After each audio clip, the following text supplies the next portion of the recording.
Human आई का NCERT line by line, यानी कि हम चैप्टर को लाइन बाय लाइन एनसीईआरटी में पढ़कर मैं आपको हर एक इंपॉर्टेंट चीज हाईलाइट करवाऊंगा जो आप लोग नोट डाउन करोगे अभी की अभी आपके एनसीईआरटी किताब में, और साथ ही साथ सारे इंपॉर्टेंट सवाल जो आपको चैप्टर के बीच में लाइन के बीच में आ सकते हैं वो सारे मैं आपको बताने वाला हूं। ठीक है बच्चों, तो ये हमने चैप्टर कर लिया है ऑलरेडी। फॉर मैग्नेटिक इफेक्ट्स कर लिया है, इलेक्ट्रिसिटी कर लिया है, लाइट बाकी है और ह्यूमन आई बाकी था। और आप लोगों की डिमांड आ रही थी बहुत दिनों से कमेंट सेक्शन में कि सर बाकी चैप्टर्स करवा दो, बाकी चैप्टर्स। तो मैंने सोचा क्यों नहीं भाई, चलो आ गया। अब इस सेशन के बाद आप लेकर क्या जाओगे, इस सेशन के बाद आप इस चैप्टर से आने वाले हर एक इंपॉर्टेंट सवाल को ले जाओगे, और उसमें भी सबसे ज्यादा इंपॉर्टेंट कौन से वो ले जाओगे, हर एक इंपॉर्टेंट टॉपिक को ले जाओगे, सारे के सारे पीवाईक्यूज को समझ कर ले जाओगे, और आपका रिवीजन भी मेरे साथ यहां पर हो जाएगा। मैं आपको कृपया करके बताना चाहता हूं कि भाई यहां पर मैं वन शॉट नहीं करवा रहा, मैं यहां पर आपको कोई भी टॉपिक समझाने नहीं वाला हूं, वो मैंने पूरे लंबे वन शॉट में कर दिया है बेटा। रैपिड रिवीजन में छोटा वन शॉट भी कर लिया है हमने, सबका लिंक प्लेलिस्ट का डिस्क्रिप्शन में, क्वेश्चन सारी चीजें प्रैक्टिस हो चुकी है, पीवाईक्यूज हमने कर लिया है। मैं आपको सारे इंपॉर्टेंट टॉपिक्स बताने आया हूं लाइन बाय लाइन। ठीक है, तो प्लीज मेक श्योर करके आप एनसीईआरटी खोलकर बैठे सामने और मेरे साथ इसको नोट डाउन करते जाइए, क्योंकि जब आप रिवीजन करोगे ये सारे पॉइंटर्स एक बार याद करके जाओगे ना, 1 मार्क्स नहीं काटवाएगा आपका कोई भी वैल्यूएटर। ठीक है, तो welcome to this session, this Abhishek, master teacher of physics at Rank Plus. कैसे चल रही है बच्चों की जिंदगी, कैसे हो मेरे शेरो शेरनियो, फोड़े शुरू करें, चलिए आ जाइए। ठीक है, हाँ जी। तो ह्यूमन आई का चैप्टर जो है कुल मिलाकर आपको आता है 5 मार्क्स का, मैक्स टू मैक्स वो 6 हो सकता है, लेकिन उसके ऊपर नहीं आती है, क्योंकि सीबीएसई ने बताया हुआ है कि लाइट चैप्टर और ह्यूमन आई को कंबाइन करके आपको 12 मार्क्स के सवाल आने चाहिए, जिसमें लाइट अपने आप में बहुत सारे मार्क्स ले जाता है ना, क्योंकि लाइट चैप्टर बहुत बड़ा है, रिफ्लेक्शन रिफ्रैक्शन सब कुछ मिलाकर वो खुद 8-9 मार्क्स का, कभी कभी तो 11 मार्क्स के भी आ जाते हैं, ह्यूमन आई सिर्फ 1 मार्क्स से बच जाता है ना। तो light is a very important chapter, but आपको एज एन एवरेज 5 मार्क का सवाल इस चैप्टर से दिखाई देता है। बता देते हैं कौन कौन से। ठीक है, पढ़ना शुरू करते हैं। चलिए साथ में पढ़े, थोड़ा वक्त चल जाएगा भाई, थोड़ा एक्स्ट्रा वक्त हो जाएगा, कम से कम एनसीईआरटी पढ़ तो लिया, पूरे मार्क्स आ जाएंगे, थोड़ा वक्त यहां स्पेंड कर देते हैं। आ जाओ। You have studied in the previous chapter about refraction of light by lenses. You also studied the nature, position, relative size of images formed by lenses. Yes. How can these ideas help us in the study of the human eye? It can only make us understand कि भाई image बनती कैसे है ना। चलो, the human eye uses light and enables us to see objects around us. It has a lens in its structure. What is the function of the lens of human eye? How do the lenses used in spectacles correct defects of vision? Let us consider these questions in this chapter. तो इन सारे सवालों का जवाब आपको इस पूरे chapter में मिलने वाला है। ठीक है, we have learnt in the previous chapter about light and some of its properties. In this chapter, we shall use these ideas to study from the optical phenomena in nature. We shall also discuss about rainbow formation, splitting of white light and blue color of the sky.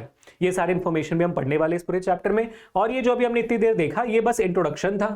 और सबसे पहले इस पूरे chapter में topic है सबसे important human आई का। ठीक है, ह्यूमन आई की जब हम बात करते हैं सबसे इंपॉर्टेंट ये डायग्राम आपको बनाना होता है, जो 5 मार्क्स के लिए आ सकती है, 3 मार्क्स के लिए आ सकती है। तो ये डायग्राम एक्सट्रीमली इंपॉर्टेंट है, तो इसको हम इंपॉर्टेंट यहां पर मार्क कर देंगे, एक स्टार मार्क ही मार देंगे। ठीक है, तो ज्यादा इंपॉर्टेंट वाली चीजों को ऊपर हम स्टार मार्क मार देंगे। ठीक है, आएगा आएगा भाई, श्योर शॉट है। तो ये पार्ट्स ऑफ ह्यूमन आई है। अब पार्ट्स ऑफ ह्यूमन आई में सबसे इंपॉर्टेंट पार्ट्स कौन कौन से हैं आपको याद होना चाहिए कि भाई ये कॉर्निया क्या होती है, प्यूपिल क्या होता है, आइरिस क्या होता है, लेंस क्या होती है, सिलिडी मसल्स क्या होती है, रेटिना क्या होता है, ऑप्टिकल नर्व क्या होता है। ये जो एक्वस ह्यूमर और विट्रेस ह्यूमर है, आप ना भी लिखोगे तो फर्क नहीं पड़ेगा, इट इज फाइन। ठीक है, अब देखते हैं कि भाई यहां पर ह्यूमन आई ये जो है इसके पार्ट्स के कुछ डेफिनेशन वगैरह दिए गए हैं, तो क्या दिया हुआ एक बार देख लेते हैं। ठीक है, The human eye is one of the most valuable and sensitive sense organs. It enables us to see the wonderful world and the colors around us. On closing the eyes, we can identify objects to some extent by their smell, taste, sound they make, or by touch.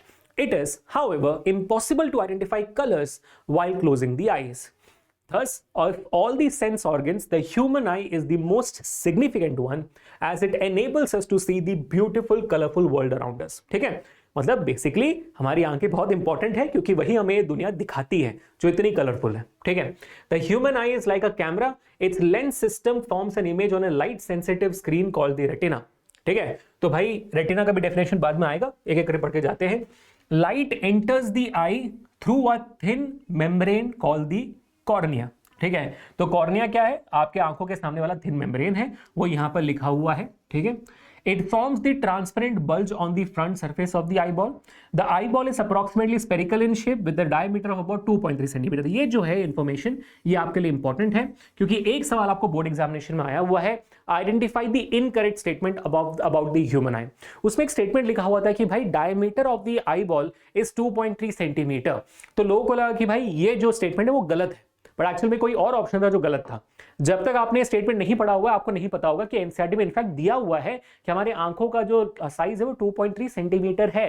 In fact ये common knowledge जो आपको पता होना चाहिए, क्योंकि ये MCQ में भी आ सकता है। ठीक है, ये जो है एमसीक्यू में भी आ सकता है आपको। अब आगे, most of the refraction for the light rays entering the I occurs at the outer surface of the cornea.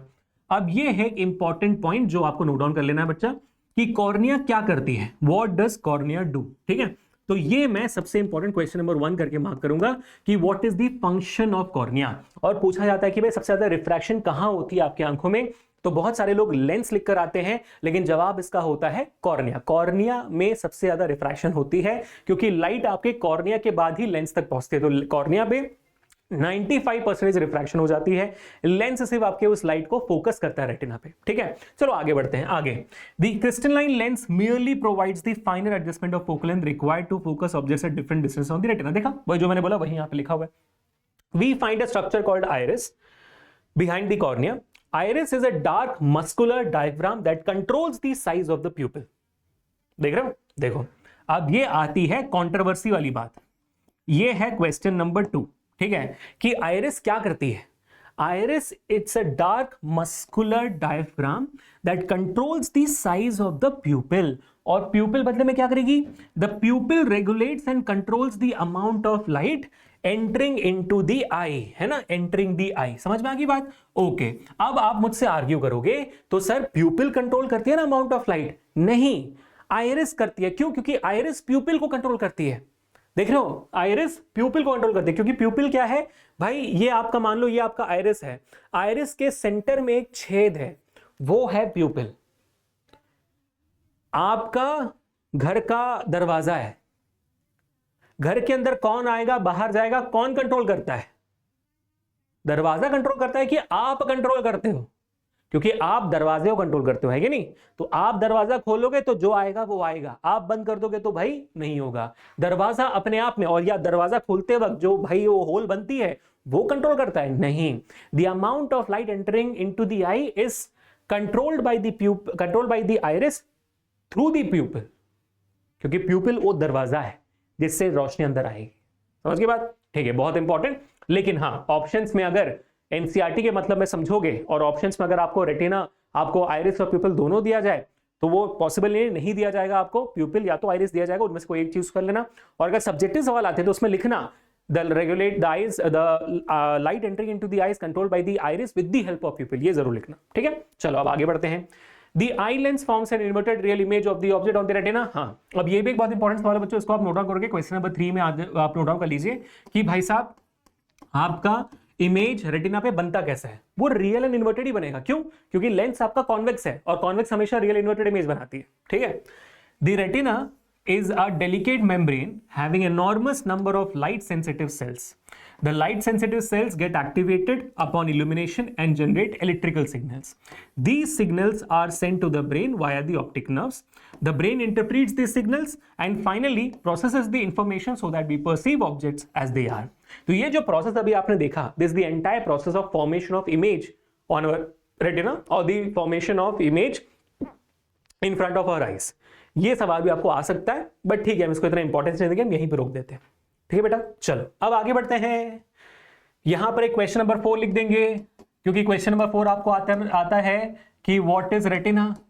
Retina is the light sensitive part of the human आई, जो आपको क्या देता है, इमेज बनाकर देता है। ठीक है बेटा, तो नोट डाउन कर लिया। चलिए अब आगे बढ़ते हैं next to the next point, power of accommodation. The eye lens is composed of a fibrous jelly-like material। आपका जो लेंस है वो एक jelly-like material होता है। Its curvature can be modified to some extent by the ciliary muscles. The change, हाँ, तो what controls the curvature of the eye lens? Ciliary muscles। ये बहुत इंपॉर्टेंट है, प्लीज इसको नोट डाउन कर लीजिएगा कि आपके लेंस का जो कर्वेचर है कौन मेंटेन करता है, वो सिलियरी मसल मेंटेन करती है। इसको क्वेश्चन नंबर 4 था, 5 था, 5, क्वेश्चन नंबर 5 जैसे आप नोट डाउन कर सकते हैं। ठीक है बेटा, नोट डाउन कर लीजिए। चलो, what controls the what controls the curvature of the lens. ठीक है, अब आगे, the change in the curvature of the eye lens can thus change its focal length when the muscles are relaxed. हाँ, अब इसको नोट डाउन करो कि भाई साहब आपका सिलेरी मसल्स और लेंस में क्या बदलाव आता है जब आपको दूर की चीज देखनी होती है और नजदीक की चीज देखनी होती है, तो उसको नोट डाउन करो। ठीक है, when the muscles are relax, ciliary muscles relax होती हैं, lens becomes thin, thus its focal length increases. This enables us to see the distant objects clearly. So how does the eye make us see far away things? Muscles relax होते हैं, ciliary muscles relax होते हैं, lens पतला होता है और पतला होने के बाद आप दूर की चीजें देख पाते हो, उसका कर्वेचर कम होता है। ठीक है, अब वैसे ही when you are looking at objects closer to the eye, the ciliary muscles contract. This increases the curvature of the eye lens. The eye lens then becomes thicker. Consequently, the focal length of the eye lens decreases. This enables us to see nearby objects clearly. ठीक है, तो ये है आपका process, ciliary muscles कैसे control करती है आपके विजन को, ये है वो एंटायर प्रोसेस, और इसी को हम पावर ऑफ अकोमोडेशन भी कहते हैं, बट आएंगे उस पे। तो इसको आप as question number 6 note down कर लीजिएगा, बहुत बहुत इंपॉर्टेंट। इसके ऊपर तो मैं स्टार मार्क मार ही रहा हूं, ठीक है, कि ये आया हुआ है बहुत बार, तो इसके ऊपर हम क्वेश्चन नंबर 1 स्टार मार्क मार रहे हैं। ठीक है बेटा, चलिए अब आगे, और ये आ गया आपका इस पूरे चैप्टर का one of the most important questions, the ability of the eye lens to adjust its focal length is called accommodation और पावर ऑफ अकोमोडेशन। इसको नोट डाउन करेंगे एज क्वेश्चन नंबर 7, और इसके सामने तो भाई आप 2 स्टार मार्क मार दीजिए, इतना इंपॉर्टेंट सवाल है ये। ठीक है, चलिए अब आगे बढ़ते हैं। However, the focal length of the eye lens cannot be decreased below a certain minimum limit. Try to read a printed page by holding it very close to your eyes. You may see the image blurred or feel strain in the eye. To see an object comfortably and distinctly, you must hold it at about 25 cm from the eye. The minimum distance at which objects can be most distinctly without strain is called the least distance of distinct vision. Now, please note this down, people. ये आप जानते हो, ये एक important सवाल है कि the minimum distance at which objects can be seen most distinctly without strain is called the least distance of distinct vision. It is also called the near point of the eye. तो आपको ये दोनों सवाल आ सकते हैं कि what is the least distance of distinct vision 25 centimetre, what is or define the near point of a human eye. ये दोनों का सवाल यही है कि सबसे मिनिमम डिस्टेंस क्या होती है 25 सेंटीमीटर, क्यों होती है, उसका जवाब है। ठीक है, चलिए ये हो गया आपका क्वेश्चन नंबर 8, और ये भी बहुत बार आया हुआ है, तो इस पे भी हम 2 स्टार मार्क मारेंगे। इसके साथ साथ फार पॉइंट भी आएगा, आई एम प्रीटी श्योर, है ना। The near point is about 25 centimetre, the farthest point up to which the eye can see objects clearly is called the far point of the eye. It is infinity for a normal human eye. ये हो गया आपका question number 9, जो again आपके लिए 2 star वाला है, क्योंकि फार पॉइंट भी बहुत बार आ चुका है। 2 पेज पड़े हैं, 2 पेज के अंदर 9 सबसे इंपॉर्टेंट सवाल मैंने दे दिया आपको, जो बोर्ड एग्जामिनेशन में आ चुके हैं। कहीं और जाने की जरूरत है आपको? बिल्कुल भी नहीं। उसका जवाब एनसीईआरटी में मार्क करवा के दे रहा हूं, ताकि आपको मल्टीपल नोटबुक्स या बुक्स फॉलो ना करना पड़े। एनसीईआरटी सारे जवाब पढ़कर जाओ, एनसीईआरटी पलट के देख लेना, भाई हो गया खत्म। तो जब भी आप हमारे वन शॉट देखोगे, वन शॉट के साथ साथ इस नोट्स के साथ फॉलो करोगे उसे, तो भाई साहब कितना अच्छा हो जाएगा। मतलब कौन आपको टॉप करने से रोक सकता है। फिर आगे बढ़ते हैं। ठीक है, अब sometimes the crystalline lens of people are at old age becomes milky and cloudy. हाँ, this condition is called cataract. बहुत सारे बच्चे पूछ रहे थे सर कैटरैक्ट क्या होता है, कैटरैक्ट उसका डेफिनेशन क्या है। ये रहा भाई। अब ये सवाल अगर बोर्ड एग्जामिनेशन में आएगा तब भी चलेगा, क्यों? क्योंकि एनसीईआरटी में दिया हुआ है। तो क्या होती है cataract? The crystalline lens of people at old age becomes milky and cloudy. This condition is called cataract. क्या आप इसको नोट डाउन कर सकते हो? इसको as a question number 10 mark कर सकते हो। क्यों? क्योंकि अगर गलती से सवाल आ गया तो आप क्या करोगे? कैटरैक्ट क्या होता है? कैटरैक्ट में आपके लेंसेज थोड़ी सी क्लाउडी और मिल्की हो जाते हैं, बस बात खत्म। दिस कॉजेस पार्शियल और complete loss of vision. It is possible to restore vision through a cataract surgery. ठीक है, वो लिखने की जरूरत नहीं है, बस पहला लाइन लिखो, एक ही मार्क के लिए आता है। ठीक है, चलिए अब आगे बढ़ते हैं to the 10.2 defects of vision and their correction, the next important topics of this entire chapter. ठीक है, sometimes the eye may gradually lose its power of accommodation. In such condition, the person cannot see the object distinctly and comfortably. The vision becomes blurred due to the refractive defects of the eye. There are mainly 3 common refractive defects of the vision. The first is myopia, nearsightedness, hypermetropia, farsightedness, and presbyopia. These defects can be corrected by using of suitable spherical lenses. We discuss below these defects and their correction. अब आता है इस पूरे science syllabus का one of the most important questions after solenoid. एक solenoid सबसे important है, defects of vision second most important है। extremely important topic people, please make sure that you're noting it down. myopia क्या होती है एक बार देख ले थोड़ा सा। ठीक है बेटा, तो myopia क्या होती है? Myopia is also known as the nearsightedness. A person with myopia can see near objects clearly but cannot see distant objects clearly. तो ये हो गया आपका मायोपिया क्या होता है, ठीक है, मायोपिया क्या होता है. Myopia is also known as nearsightedness. A person with myopia can see nearby objects clearly but cannot see the distant objects clearly. ये हो गया आपका what is myopia. This, my dear students, is question number 11 ना, 11 की 10, cataract वाला 10 था, हाँ ये 11 हो गया, ठीक है. अब ये जो सवाल है बेटा, इसके ऊपर मैं मारूंगा 3 स्टार. क्यों? क्योंकि मायोपिया का सवाल, हाइपरमेट्रोपिया का सवाल एक्सट्रीमली इंपॉर्टेंट, और ये diagram very very very very very important problem. This is a VVVVIP. Please make sure that you noting this down. ये डायग्राम बहुत इंपॉर्टेंट है कि मायोपिया करेक्शन क्या है, मायोपिक आई में होता क्या है, और फार पॉइंट का कॉन्सेप्ट बताइए. बहुत इंपॉर्टेंट सवाल है, प्लीज नोट डाउन कर लीजिए, ठीक है बेटा. अब आगे बढ़ते हैं. A person with this defect has the far point nearer than infinity. ये भी बहुत इंपॉर्टेंट है, ठीक है. आपको पूछा जाता है कि भाई जब आपको मायोपिया होता है तो उस बंदे का फार पॉइंट और नियर पॉइंट में क्या फर्क पड़ता है.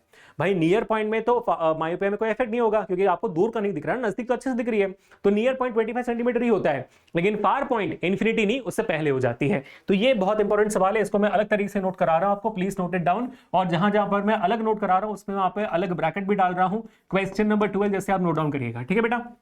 Now, such a person may see clearly up to a distance of few meters in a myopic eye. The image of a distant object is formed in front of the retina. अब ये important topic again कि myopia में होता क्या है, आपका जो image है वो रेटिना के पहले बन जाता है and not at the retina itself, ठीक है. ये हो जाता है क्वेश्चन नंबर 13 आपके लिए कि आपका इमेज बनता कहां पे है. ओके, अब आगे आप देखेंगे अब ये डिफेक्ट होती क्यों है. This defect arise due to आपका पहला excessive curvature of the eye lens और number 2 elongation of the eyeball, ठीक है. अब ये हो गया क्वेश्चन नंबर 14 कि reasons of myopia. Reasons of myopia पूछा जाएगा, फॉर श्योर पूछा जाएगा कि मायोपिया क्या है, उसके रीजंस क्या है, जरूर पूछा जाएगा, ठीक है. अब उसके बाद इसकी करेक्शन क्या है, ठीक. करेक्शन कैसे होती है, करेक्शन होती है कॉन्केव लेंस का इस्तेमाल करके. तो ये हो जाता है आपका क्वेश्चन नंबर 15, ठीक है भाई. इसका करेक्शन क्या है, करेक्शन है कॉन्केव लेंस. तो ये क्वेश्चन नंबर 14 और 15 और ये जो 13 है, ये सारे के सारे extremely important people, extremely important, यहां पे लिख दो, ये एक्सट्रीमली इंपॉर्टेंट क्वेश्चन है, ठीक है. समझ में आ गई बात, कर लिया नोट डाउन, ठीक है भाई. सब आगे बढ़ते हैं. आता है अगला हाइपरमेट्रोपिया. चलो ठीक है. Hypermetropia is also known as the farsightedness. A person with hypermetropia can see distant objects clearly but cannot see the nearby objects clearly. तो जैसे मायोपिया था वैसे हाइपरमेट्रोपिया भी एक्सट्रीमली इंपॉर्टेंट है. ये हो गया आपका डेफिनेशन ऑफ हाइपरमेट्रोपिया कि हाइपरमेट्रोपिया क्या होती है, इसको नोट डाउन करिए यहां पर, ठीक है. तो ये हो जाता है क्वेश्चन नंबर 16 आपके लिए. या तो आपको मायोपिया का या तो हाइपरमेट्रोपिया पे दोनों आ जाएगा, ठीक है. मायोपिया का डायग्राम आ रहा है तो हाइपरमेट्रोपिया डेफिनेशन आ सकता है. जैसे मायोपिया था वैसे ये भी आपके लिए VVVVIP डायग्राम है, बहुत इंपॉर्टेंट है. अब जैसे मायोपिया में फार पॉइंट इफेक्ट हो रही थी वैसे ही आपका हाइपरमेट्रोपिया में नियर पॉइंट इफेक्ट होगा, ठीक है. नियर पॉइंट मतलब कैसे कि भाई फार पॉइंट तो इफेक्ट नहीं होगा क्योंकि इसमें आपको हाइपरमेट्रोपिया में दूर की चीजें अच्छे से दिखाई देती है, नजदीक की चीज दिखाई नहीं देती है. आपको 25 सेंटीमीटर दिख रहा था, अब आपको थोड़ा दूर दिखाई देगा, तो आपका नियर पॉइंट दूर हो गया. फार पॉइंट में फार पॉइंट पास आ जाती है, हाइपरमेट्रोपिया में नियर पॉइंट दूर हो जाती है, ठीक है. तो इसी वजह से जब आप देखोगे कि भाई आपके दादाजी दादी या तो नाना नानी जी थोड़े जो ओल्ड एज होते हैं, जब उनको देखना होता है कोई चीज पास में तो ऐसे करके देखते हैं. क्यों? क्योंकि उनको नजदीक नहीं दिखाई देता, थोड़ा दूर करना पड़ता है, ठीक है. तो इसलिए उनका नियर पॉइंट शिफ्ट हो जाते हैं. तो ये हो जाता है आपके लिए क्वेश्चन नंबर 17 जो मैंने आपके लिए मार्क करवाया हुआ है, नोट डाउन कर लीजिए, ठीक है बेटा. ये एक एक मार्क के लिए आपको आ सकता है. आगे, such a person has to keep a reading material much beyond 25 cm from the eye for comfortable reading. This is because the light rays from a close by object are focused at a point behind the retina, है ना. अब hypermetropia में आपके light rays कहां जाकर intersect करते हैं, behind the retina, ठीक है. तो ये हो जाता है क्वेश्चन नंबर 18 आपके लिए. और आप डायग्राम में देख सकते हो रेटिना के पीछे आपका इमेज बन रहा है और ये सबसे इंपॉर्टेंट, ठीक है बेटा. आगे, अब ये डिफेक्ट होती क्यों है, डिफेक्ट आपकी होती है focal length of the eye lens is too long, the eyeball has become too small, ठीक है. ये दोनों रीजंस आपके हो जाते हैं, जो हो जाता है क्वेश्चन नंबर 19. वैसे ये करेक्ट कैसे होता है, ये करेक्ट होता है convex lens of appropriate power से. तो ये हो जाता है क्वेश्चन नंबर 20, ठीक है. तो ये सारे सवाल हो गए. ओके, सॉर्टेड, ठीक है. अभी हम प्रेस बायोपिया में आ चुके हैं. The power of competition of the eye usually decreases with aging. For most people, the near point gradually recedes away. They find it difficult to see nearby objects comfortably and distinctly without corrective eyeglasses. This defect is called presbyopia. ठीक है. तो आप यहां पर लिखोगे क्या? हाँ, आप बोलोगे प्रेस बायोपिया क्या होती है? जब ओल्ड एज की वजह से आपका जो gradual weakening of ciliary muscles होता है उसकी वजह से आपको प्रेस बायोपिया होती है। तो प्रेस बायोपिया का डेफिनेशन ऐसे लिखना आपको कि भाई due to old age the ciliary muscles get weakened because of which the person is not able to see far away और नियर बाय ऑब्जेक्ट्स क्लियरली। क्योंकि सिलियरी मसल्स वीक हो गई तो ना वो लेंस को खींच पाएगा ना लेंस को चपटा कर पाएगा, तो आप ना दूर का ना नजदीक का आप देख पाओगे। तो सिलियरी मसल्स वीकन हो जाने के कारण आपको प्रेस बायोपिया हो जाती है। वही यहां पर डेफिनेशन आपको नोट डाउन करना है क्वेश्चन नंबर 21 जैसे। ठीक है बेटा, आगे बढ़ते हैं और इसका करेक्शन तो बहुत बहुत इंपॉर्टेंट है। Sometimes a person may suffer from both myopia and hypermetropia. Such people often require bifocal lenses. ठीक है, bifocal lens बहुत इंपॉर्टेंट कि what is the lens used for correction of your press myopia, वो हो गया आपका bifocal lens। ठीक है, क्वेश्चन नंबर 22 था। ठीक है, हाँ, common type of bifocal lens consist of both concave and convex the upper portion. हाँ, आपको डायग्राम बनाने के लिए आता है बाइफोकल लेंस का, तो ऐसे ही बनाना होगा। मैं बनाकर दे देता हूं आपको यहां पर, क्योंकि डायग्राम यहां पर मेंशन नहीं है। चश्मा बना दिया बस, तो ये लोअर पार्ट आपका हो गया कॉन्वेक्स और ये पार्ट आपका हो गया कॉनकेव। ठीक है बेटा, बात खत्म, सारी इंपॉर्टेंट चीजें हो चुकी हैं। ओके डन, सारी चीजें हो चुकी हैं। और देखना आप इंटेक्स क्वेश्चंस में क्या क्या है, अगर मुझसे कुछ छूट गया हो वहां पर मार्क करने के लिए तो यहां पर आपको समझ में आ जाएगा। What is meant by power foundation of the eye, हमने कर लिया। A person with myopia eye cannot see objects beyond 1.2 meters distantly. What should the type of corrective lens used to restore the proper vision? हमने कर लिया ऐसे। myopia के लिए हमें इस्तेमाल करना होता है कॉनकेव लेंस, है ना। What is the far point and near point? हमने कर लिया ऐसे। far point क्या होती है infinity, near point होती है 25. A student has difficulty reading the blackboard while sitting in the class. What could be the defect? दूर से नहीं दिख रहा है, myopia है। How can it be corrected by using a concave lens? ये सारी चीजें हमने कर लिए हैं, मैंने मार्क करवा दिया आपको। ठीक है बेटा, तो जैसे मैं बता रहा हूं कि मैं सारे क्वेश्चंस कवर अप करते जा रहा हूं, एक एक करके कवर करते जा रहा हूं, तो आपको कोई भी ऐसा सवाल नहीं दिखेगा जो एक्सरसाइज पे हो या यहां पर हो जो मैंने मार्क ना करवाया। ठीक है, चलिए अब आ चुके हैं refraction of light through a prism. We have completed the human eye part, now we are getting into the refraction part. ठीक है, ओके चलो जल्दी से। You have learned how light gets refracted through a rectangular glass slab for parallel refracting surfaces. As in a glass slab, the emergent ray is parallel to the incident ray. However, it is slightly displaced laterally. How would light get refracted through a transparent prism? Consider a triangular glass prism. It has two triangular bases and three rectangular lateral surfaces. These surfaces are inclined to each other. The angle between its two lateral surfaces calls the angle of prism. ये है important topic इस part का कि आपका angle of prism का definition बताइए। ठीक है, आपका जो प्रिज्म होता है, प्रिज्म के दो लैटरल सरफेसेस के बीच में जो एंगल होती है या दो रिफ्रैक्टिंग सरफेस के बीच में जो एंगल होती है उसको हम एंगल ऑफ प्रिज्म कहते हैं। इसको नोट डाउन कर लीजिए, this will be a question number 23। कितना होगा भाई? अरे मुन्ना कहां चले गए, थोड़ा सा और। क्वेश्चन नंबर 22 पे रोका था, तो ये हो जाएगा क्वेश्चन नंबर 23। ठीक है, नोट डाउन करो सारे बच्चे, बहुत बहुत इंपॉर्टेंट, भूल बिल्कुल मत जाना। हाँ चलिए आगे, चलो अब आगे बढ़ते हैं, आगे बढ़ते हैं। रुक जा, आ गया। ठीक है, अब ये जो डायग्राम है बेटा, ये डायग्राम बहुत इंपॉर्टेंट है, फिगर नंबर 10.4, क्योंकि आपको यही डायग्राम बनाने के लिए पूछा जाता है। इसमें जो जो इंपॉर्टेंट सारे तरीके से डायग्राम बनाया वो 3 मार्क्स के लिए आती है। तो इसको मैं क्वेश्चन नंबर 24 जैसे मार्क करवा रहा हूं, इसको मैं as a VVIP important mark करवा रहा हूं। देखो इस चैप्टर में ना डायग्राम ही सब कुछ है। अभी वो हाइपरमेट्रोपिया मायोपिया के हो जाए, प्रिज्म के हो जाए, रेनबो के हो जाए, आपके लेंसेज के हो जाए, बस इसमें डायग्राम ही सबसे इंपॉर्टेंट है। ठीक है, तो ये हमने कर लिया क्वेश्चन नंबर 24 VVIP, बहुत इंपॉर्टेंट। कुछ एंगल मिसिंग, हाँ एक है, ये रहा आपके सामने एक एंगल जो इंपॉर्टेंट है, वो है एंगल ऑफ डिविएशन जो यहां पर मेंशन्ड है।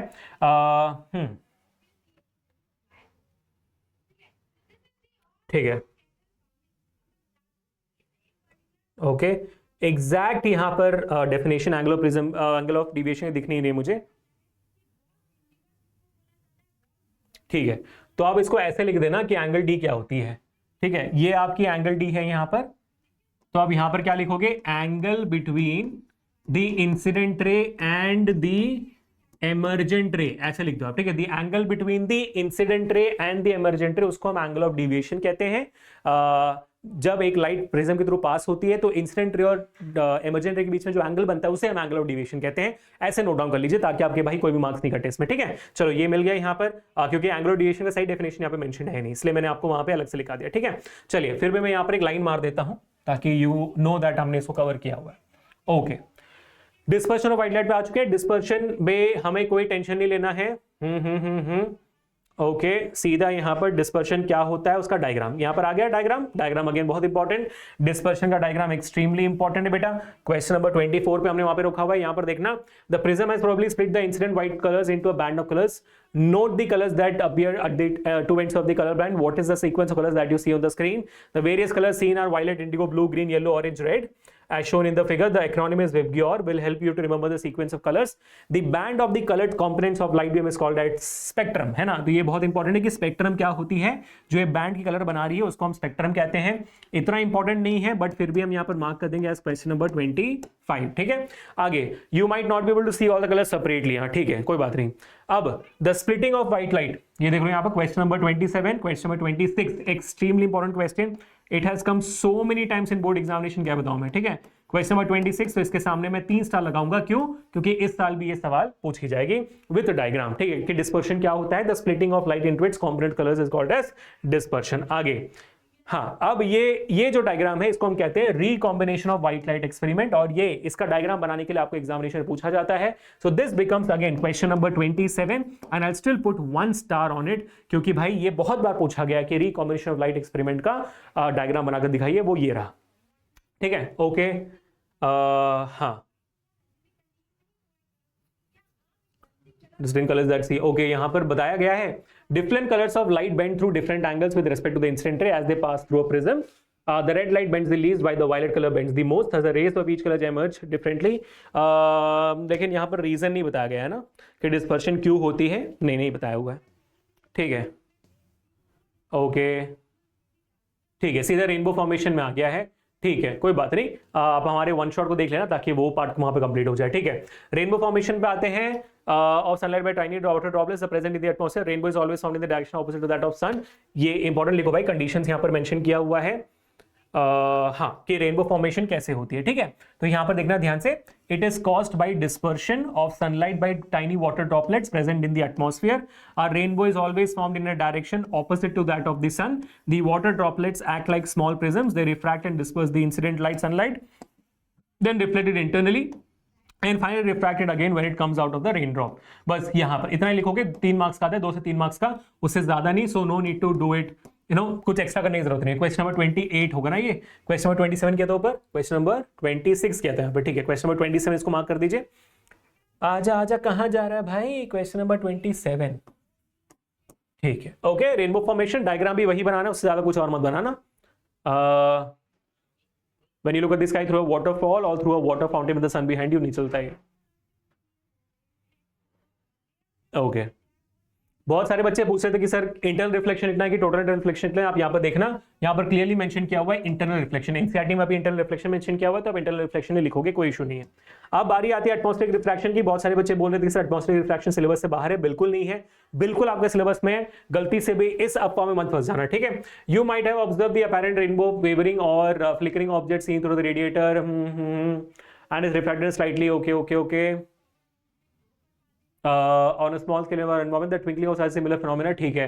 एटमॉस्फेरिक रिफ्रैक्शन क्या होती है उसका स्ट्रेट फॉरवर्ड डेफिनेशन नहीं है, बट मैं आपको सिंपल बता देता हूं कि भाई the refraction happening through the atmosphere is called as atmospheric refraction, बात खत्म हो गई, ठीक है। अब ट्विंकलिंग ऑफ स्टार्स क्यों होती है, हाँ, so why do the stars twinkle, बहुत इंपॉर्टेंट, प्लीज नोट डाउन करना शुरू करिए। The twinkling of a star is due to the atmospheric refraction of starlight. The starlight on entering the earth's atmosphere undergoes refraction continuously before it reaches the earth, ठीक है, बस। Okay, अब the atmosphere refraction occurs in a medium of gradually changing refractive index. Since the atmosphere bends starlight towards the normal, the apparent position of the stars is slightly different from its actual position. The star appears slightly higher than its actual position when viewed near the horizon. ठीक है, अब यहाँ पर 2 सवालों के जवाब आपको मिल रहे हैं। सबसे पहला, twinkling of a star is due to atmospheric refraction of sunlight. The starlight on entering the Earth's atmosphere undergoes refraction continuously before it reaches the Earth. एक यहां पर हो गया, एक यहां पर आपका हो गया कि ट्विंकलिंग ऑफ स्टार्स क्या होता है, तो ये हो जाता है क्वेश्चन नंबर 28 कि ट्विंकलिंग ऑफ स्टार्स क्या होता है। इसके ऊपर हम लगा देंगे एक्स्ट्रा, क्योंकि बहुत बार पूछा गया ये। अब आगे कि आपका जो पोजीशन ऑफ द स्टार है वो स्लाइटली हायर क्यों होता है, उसका जवाब यहां पर यह है कि भाई जब रिफ्रैक्ट करके आती है आपकी आंखों में, तो आंखों में जब रिफ्रैक्ट करके आपकी स्टारलाइट पहुंच जाती है, फिर हम उसको जब रिट्रेस करते हैं तो ऊपर दिखता है वो, तो वो एग्जैक्टली यहां पे लिखा हुआ है। इसको हम मान लेंगे क्वेश्चन नंबर 29, ठीक है। दोनों सवाल आपको एग्जामिनेशन में पूछे गए और यहां पर मैंने उसको मार्क करवा दिया। आगे बढ़ते हैं। Further, this apparent position of the star is not stationary but keeps on changing slightly since the physical condition of the Earth's atmosphere, blah blah blah blah blah. Since the stars are very distant, the approximate points as the path of day's light becomes varying slightly, the apparent position of the star fluctuates. Amount of light entering flickers. The star sometimes appears brighter and at sometimes fainter, which is the twinkling effect. ठीक है, तो यहाँ पर ये statement लिख देने के बाद, बिफोर इट रीचेस द अर्थ लिखने के बाद, इससे सीधा उठाकर यहां पर ले आओ कि since the stars are very distant, they approximate point-sized source of light. As the path of the rays of light coming from the star goes on varying slightly, the apparent position of the star fluctuates and the amount of starlight entering the eye flickers. ठीक है, this creates the twinkling effect. बीच वाला line आप गायब कर सकते हो, कोई issue नहीं है। ठीक है, तब ये इन दोनों लाइन को मिलाकर लिखोगे तो ट्विंकलिंग ऑफ स्टार्स क्या होता है समझ में आ जाएगा। ठीक है, तो क्वेश्चन नंबर 28 हो गया। अब यहां पर बात करते हैं एक बहुत ही इंपॉर्टेंट सवाल का, व्हाई डोंट प्लैनेट्स ट्विंकल। ये भी आपके बोर्ड एग्जाम में सवाल है, इनफैक्ट एनसीईआरटी में भी सवाल है कि व्हाई डोंट प्लैनेट्स ट्विंकल। तो इसको हम मान लेते हैं क्वेश्चन नंबर कितना था भाई, 29 था, क्वेश्चन नंबर 30 पे आ रहे हैं हम। ठीक है, क्वेश्चन नंबर 30 और यहीं पे लिखा हुआ है the planets are much closer to the earth and are thus seen as extended sources.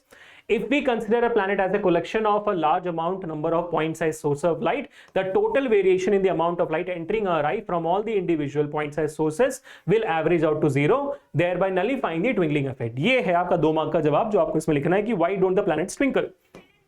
Question number 30 done. आगे, advance sunrise and delayed sunset, definitely in your syllabus. Let's see ये क्या है। The sun is visible to us about 2 minutes before the actual sunrise and about 2 minutes after the actual sunset. ये भी बहुत important part है कि आपका apparent length of the day कैसे बढ़ जाता है, कितने से बढ़ जाता है, 2 मिनट 4 मिनट से बढ़ जाता है टोटल, क्योंकि आपको सूरज 2 मिनट पहले दिखाई देती है और 2 मिनट ढलने के बाद भी दिखाई देती है, तो आपको 4 मिनट एक्स्ट्रा दिन सहना पड़ता है। तो ये हो जाती है क्वेश्चन नंबर 31। और ये होती क्यों है ध्यान से देखो। ठीक है, okay okay, it's because atmospheric refraction लिखा हुआ है लेकिन एक्चुअल रीजन यहां पे लिखा हुआ नहीं है। अगेन फिर उसके लिए आपको मेरा वन शॉट ही देखना पड़ेगा, वन शॉट का लिंक डिस्क्रिप्शन में। एक्चुअली होता क्या है कि भाई सूरज डल चुका होता है, होराइजन के नीचे होती है, बट सूरज की रोशनी हम तक पहुंचती है। तो फिर जब हम उसे प्रोजेक्ट बैक करते हैं, जैसे स्टार के लिए कर रहे थे, तो वो सूरज हमें होराइजन के पहले दिखाई देती है। तो हमारी आंखों को लगता है कि वो होराइजन के ऊपर है, बट एक्चुअली होराइजन के नीचे है वो। तो सनराइज के दौरान भी यही होता है, सनसेट के दौरान भी यही होता है। तो 2-2 मिनट हमें एडिशनल सन दिखने लगती है। ठीक है, बट वन शॉट देखना, वहां पर मैंने बेटर तरीके से इसको लिखकर नोट्स में बताया हुआ, आप देखना जरूर। ठीक है बेटा, अब यहां पर एक और सवाल मैं यहां पर देख पा रहा हूं, the apparent flattening of the sun's disk at sunrise and sunset is also due to the same phenomena, यानी कि atmospheric refraction। ये सवाल एमसीक्यू में पूछा गया कि भाई फ्लैटनिंग ऑफ सन्स डिस्क किसकी वजह से होता है, आपका एटमॉस्फेरिक रिफ्रैक्शन की वजह से। तो क्वेश्चन नंबर 32 जैसे इसको नोट डाउन कर लेंगे। ओके, आ चुके हम स्कैटरिंग ऑफ लाइट की तरफ, probably the last and the final topic for this entire syllabus. देख लेते हैं एक बार। The interplay of light with objects around us gives rise to several spectacular phenomena in nature. हाँ okay, colloidal solution where the size of the particles is relatively large. ठीक है, Tyndall effect. The Earth's atmosphere is a heterogeneous mixture of minute particles. These particles include smoke, tiny water droplets, suspended particles of dust, and molecules of air. When a beam of light strikes such fine particles, the path of them becomes visible. The light reaches us after being reflected diffusely by these particles. The phenomena of scattering of light by the colloidal particles is like Tyndall effect. Tyndall effect क्या होती है वो आपने 9th में पढ़ा हुआ है, आपको यहाँ पर एडिशनल तरीके से पढ़ने की जरूरत है क्योंकि इसमें लिखा भी हुआ है। देखो, you studied in class 9। तो Tyndall effect क्या होती है आप जानते हो। This phenomenon is seen when the scattering of light makes the particles visible. Tyndall effect नहीं। Color of the satellite depends on the size of the scattering particle. Very fine particles scatter mainly blue light, while particles of the larger size scatter of longer wavelength. ठीक है, तो यहाँ पर आपको board examination सवाल आया हुआ है कि भाई how the color of scatter light depends on the size of the scattering particles. How? ठीक है, ये सवाल आपको पूछा गया है, तो आप बोलोगे very fine particles scatter mainly blue light, while particles of the larger size scatter light of longer wavelengths. तो आप इसको ऐसे लिख सकते हो कि भाई size is proportional to wavelength। ठीक है, तो जितना ज्यादा साइज होगा पार्टिकल उतना ही लंबा वेवलेंथ वो स्कैटर करेगा। ठीक है, ऐसे आप नोट डाउन कर सकते हो। If the size of the scattering particles is large enough then the scatter light may even appear white. अगर बहुत ही ज्यादा स्कैटरिंग हो रही है तो फिर वहां पर व्हाइट भी आपको दिख सकता है। ठीक है, तो ये भी इंपॉर्टेंट सवाल है, इसको मैंने नोट डाउन करा दिया क्वेश्चन नंबर 31 जैसे। आगे, why is the color of the sky blue? Very important question। ठीक है, the molecules of air and the other fine particles in the atmosphere have size smaller than the wavelength of visible light। पहले तो आप ये लिखोगे कि this happens because of scattering of light, फिर ये स्टेटमेंट लिखोगे, फिर आप बोलोगे these are more effective in scattering of light shorter wavelengths at the blue and then light of longer wavelengths at the end. The red light has a wavelength about ये ठीक है। thus When sunlight passes through the atmosphere, the fine particles in air scatter the blue color more strongly than red. The scattered blue light enters our eyes and that's all. And then we see the color of the sky as blue. तो यहां से इसको correct करोगे तब आपका why is the color of the sky blue आपको समझ में आ जाएगा। तो ये हो जाएगी क्वेश्चन नंबर 32। अब जवाब बनाते हैं यहां पर, if the earth had no atmosphere there would not have been any scattering then the sky would have look dark. ये भी सवाल आपको आया हुआ है कि आपको एस्ट्रोनॉट जो है क्यों एस्ट्रोनॉट को ब्लैक कलर का दिखाई देता है स्काई, क्योंकि वहां पर एटमॉस्फेयर नहीं होती। तो ये हो जाता है क्वेश्चन नंबर 33। एटमॉस्फेयर नहीं होगा तो स्कैटरिंग नहीं होगी तो स्काई डार्क ही लगेगा। ठीक है, the sky appears dark to passengers, ये भी वही सिमिलर सवाल है। The sky appears too dark to passengers flying at very high altitude, scattering is not prominent at such high heights. तो जब हाई हाइट्स में होता है तो एटमॉस्फेयर कम होती है तो वहां पर स्कैटरिंग कम होती है। ये भी आपके सवाल में आया हुआ है, इनफैक्ट ये एनसीईआरटी का भी सवाल है। क्वेश्चन नंबर 34 मैंने नोट डाउन करा दिया। Okay, now you might have observe that danger signals are red in color. Do you know why? The red is least scattered by the fog or smoke. ये भी आपका एक board examination का ही सवाल है। ठीक है, therefore can be seen the same color at a reduced distance. Question number 35 जैसे आप नोट डाउन कर सकते हो।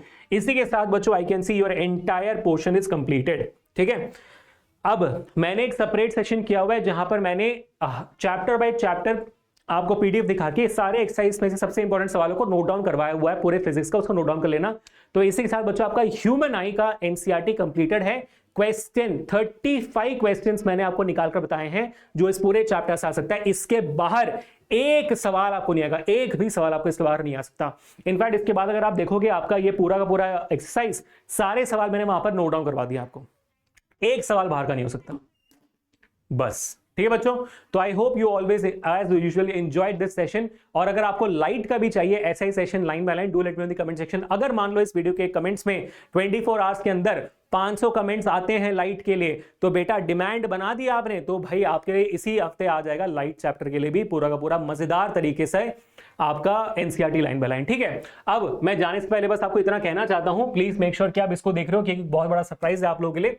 और इस बारे में मैंने आपको बताया भी हुआ है पहले कि अगर आपको इस चैप्टर के और साथ ही साथ बाकी सारे चैप्टर्स के करने हैं, क्या भाई आपको करने हैं आपके पीवाईक्यूज, तो कैसे करोगे, है ना। तो एक सेकंड देना मेरे को, मैं यहां पर दिखा देता हूं आपको। आ जा भाई, आ नहीं रहा मुन्ना।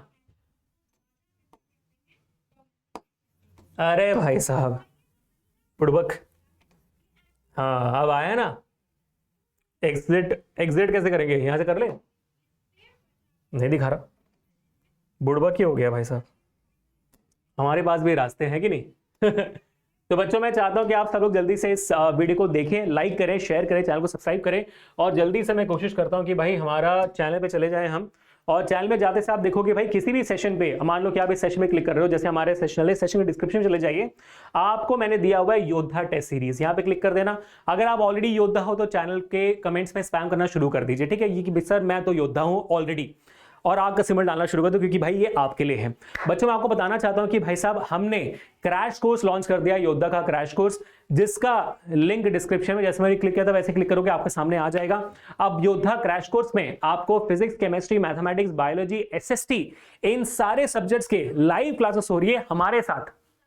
ठीक है, हमारे साथ हो रही है, जहां पर आपको मिलेगा पर्सनल अटेंशन, स्केड्यूल के साथ है पूरा का पूरा, यानी कि 15 दिन के अंदर आपका पूरा क्रैश कोर्स कंप्लीट हो रहा है। और 15 दिन के अंदर आपका पूरा सिलेबस कंप्लीट होगा, हर एक इंपॉर्टेंट सवाल कंप्लीट होंगे, क्योंकि लाइव सेशन है, आप अपने सारे डाउट्स कंप्लीट कर पाओगे। आपको साथ ही साथ हर सेशन के नोट्स मिलेंगे, नोट्स के साथ साथ पूरा स्केड्यूल है, मैंने बता दिया। आपको योद्धा टेस्ट सीरीज जो है वो एब्सोल्युटली फ्री में मिलेगी। आपको साथ ही साथ एडिशनल 3 फुल सब्जेक्ट टेस्ट मिलेंगे ऑल इंडिया लेवल पे, एग्जैक्टली आपके सीबीएसई के बोर्ड पेपर के जैसे।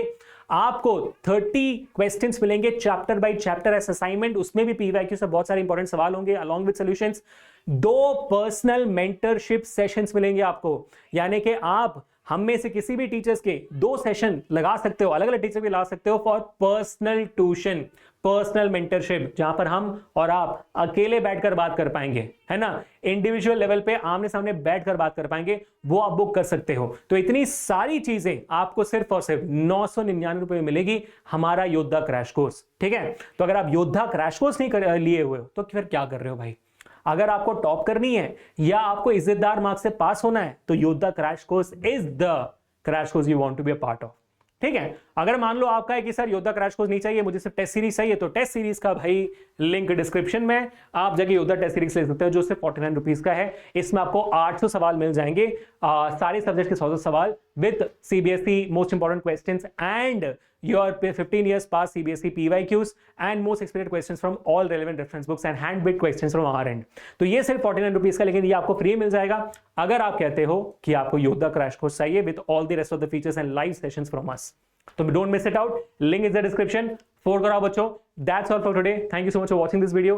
This is Abhishek signing off. Make sure कि आप फोड़ते हो और फोड़ते रहोगे। पीस।